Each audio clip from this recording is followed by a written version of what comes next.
SIR চূড়ান্ত তালিকায় নাম বাদ পড়লেও আর চিন্তা নেই।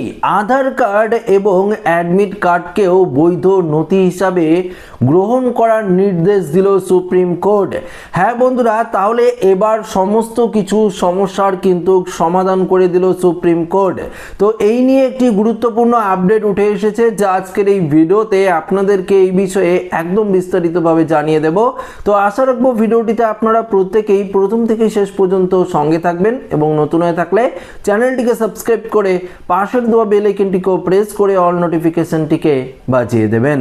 তো বন্ধুরা, কথা না বাড়িয়ে আমরা সরাসরি মেন যে আপডেট, সেই আপডেটে চলে যাব এবং দেখে নেব সুপ্রিম কোর্টের তরফ থেকে কি নির্দেশ দেওয়া হয়েছে। দেখুন, ফের সুপ্রিম কোর্টে ধাক্কা খেল নির্বাচন কমিশন। আধার কার্ড ও মাধ্যমিকের অ্যাডমিট কার্ড গ্রহণযোগ্য নথি বলে স্পষ্ট জানিয়ে দিল সুপ্রিম কোর্ট। সঙ্গে শীর্ষ আদালত আরও জানিয়েছে, গত বছর অক্টোবর মাসের 27 তারিখ নির্বাচন কমিশন বিজ্ঞপ্তি দিয়েছে যে 12টি নথির কথা বলেছিল, সেই নথিগুলো বিবেচনা কিন্তু করা হবে। এছাড়াও একগুচ্ছ নির্দেশিকা রয়েছে আদালতের। তৃণমূলের দাবি, আদালতে তৃণমূল নেত্রী মমতা বন্দ্যোপাধ্যায়ের সব দাবি মান্যতা পেয়েছে। দেখুন, মঙ্গলবার সুপ্রিম কোর্টের এসআইআর সংক্রান্ত একটি জনস্বার্থ মামলার শুনানি ছিল। এই শুনানিতে একাধিক নির্দেশ দিয়েছে শীর্ষ আদালত। কি কি নথি গ্রহণ করা হবে সেই নির্দেশিকায় আধার কার্ড নিয়ে আদালত জানিয়েছে, বিহারে এসআইআর এর সময় সুপ্রিম কোর্ট যে নির্দেশ দিয়েছে সেই অনুযায়ী আধার কার্ড পরিচয়ের প্রমাণ হিসাবে গ্রহণ কিন্তু করতে হবে। দেখুন, এছাড়াও মাধ্যমিকের অ্যাডমিট কার্ডকেও গ্রহণ করার কথা বলা হয়েছে। উল্লেখ্য, 19শে জানুয়ারি আদালত মাধ্যমিকের অ্যাডমিট কার্ডকে গ্রহণযোগ্য নথি হিসাবে গণ্য করেছিল। এদিনেও সেই রায় দিয়েছেন বিচারকরা।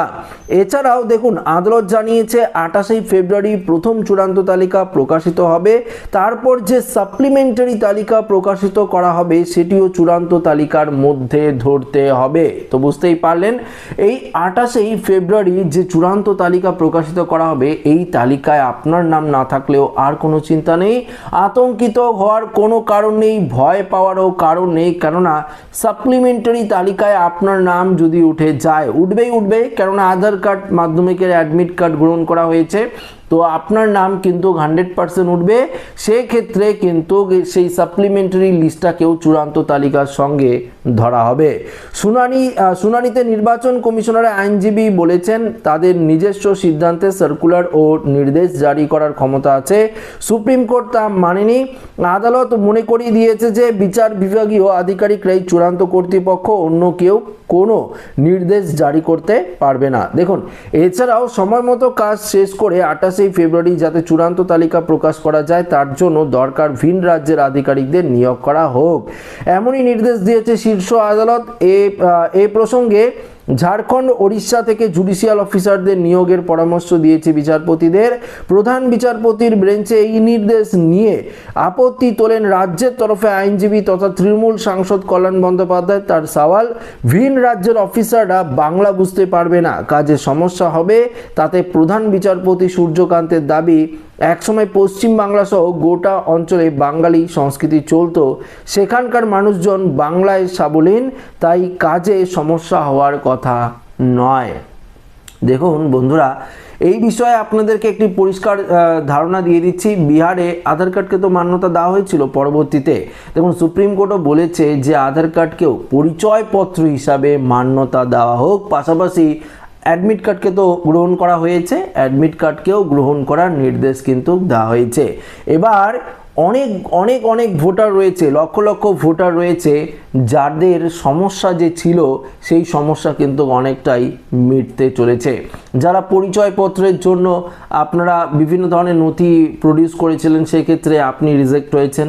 এবার তো প্রত্যেকেরই তো আধার কার্ড নেওয়া হয়েছে, প্রত্যেকেরই আধার কার্ড নেওয়া হয়েছে হিয়ারিংয়ের ক্ষেত্রে। সেক্ষেত্রে আশা করা যায় কোনো রকম সমস্যা হবে না। যারা প্রকৃত বৈধ নাগরিক, তাদের নাম কিন্তু এসআইআর চূড়ান্ত তালিকায় উঠবে। দেখুন, আপনাদেরকে বলেছিলাম যে লজিক্যাল ডিসক্রিপেন্সির আওতায় থাকা ভোটার রয়েছে, পাশাপাশি সেই 65-45 লক্ষের মতন ভোটার রয়েছে যাদের এখনও পর্যন্ত স্ক্রুটিনি প্রক্রিয়া সম্পূর্ণ করা হয়নি, সেই সমস্ত কাজ তো চলছে, তো আরও কিছুটা সময় লাগবে। তো ওই চূড়ান্ত তালিকায় আজ পর্যন্ত এই পর্যন্ত যে সমস্ত ভোটারদের লিস্ট একদম ফাইনাল সাবমিট হয়েছে সেই সমস্ত ভোটারদের নাম 28 তারিখের চূড়ান্ত তালিকায় থাকবে, এবং যেগুলো পরবর্তীতে হবে আস্তে আস্তে ধাপে ধাপে সাপ্লিমেন্টারি তালিকার মাধ্যমে সেই ভোটারদের নাম কিন্তু প্রকাশ করা হবে। তো আশা রাখবো এই আপডেটটিতে আপনাদেরকে সঠিক ইনফরমেশন দিয়ে হেল্প করতে পেরেছি। তো ভিডিওটি ভালো লাগলে লাইক করবেন, সাথে শেয়ার করবেন, নতুন হয়ে থাকলে চ্যানেলটিকে সাবস্ক্রাইব করে আমাদের সঙ্গে জুড়ে থাকবেন। ধন্যবাদ।